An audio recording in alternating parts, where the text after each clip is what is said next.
Hello viewers, welcome to SR media Telugu. అయితే అందరూ ఎప్పటి నుంచో ఎదురు చూస్తున్న ఎగ్జిట్ పోల్ రిజల్ట్స్ అయితే వచ్చేసాయి. ముందుగా మనం ఇండియాలో టాప్ 4 ఏజెన్సీస్ వాళ్ళు ఇచ్చిన సర్వేల ప్రకారం ఏ పార్టీకి ఎన్ని సీట్స్ వస్తాయో, ఏ పార్టీ ప్రభుత్వాన్ని నడిపిస్తుందో, ఏ పార్టీ ప్రభుత్వంలోకి వస్తుందో తెలుసుకుందాం. ఇప్పుడు మనం ఇండియాలో టాప్ 4 ఏజెన్సీస్ ఎగ్జిట్ పోల్ ప్రకారంగా తెలుసుకుందాం వన్ బై వన్. అయితే ఇండియా న్యూస్ డి డైనమిక్స్ వారి ప్రకారంగా NDA 371, INDIA 125, others 47.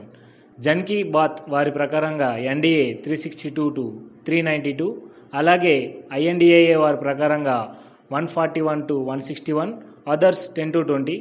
News nations వారి ప్రకారంగా తెలుసుకుంటే NDA 342 to 378, India 153 to 169, others 21 to 23. Republic Bharat వారి ప్రకారంగా ఎన్డీఏ 353 to 368, అలాగే ఐఎన్డిఐఏ వారి ప్రకారంగా 118 to 133, అలాగే అదర్స్ వచ్చేసి 43 to 48. అయితే ఇప్పుడు మనం రెండు తెలుగు రాష్ట్రాలలో ఏ పార్టీకి ఎన్ని సీట్స్ వస్తున్నాయో ఎగ్జిట్ పోల్ సర్వే ప్రకారంగా తెలుసుకుందాం. తెలంగాణలో లోక్సభ సీట్స్ వచ్చేసరికి టోటల్ 17 ఉన్నాయి.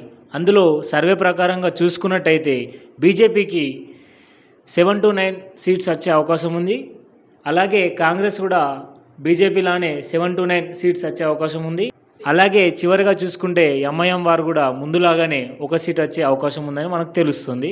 ఇప్పుడు మనమే కాకుండా దేశమంతా ఎదురు చూస్తున్న Andhra elections exit poll survey ప్రకారం ఎవరికి ఎన్ని సీట్స్ వస్తాయో తెలుసుకుందాం. ముందుగా ఆంధ్రాలో లోక్సభ సీట్స్ మొత్తం 25 ఉన్నాయి.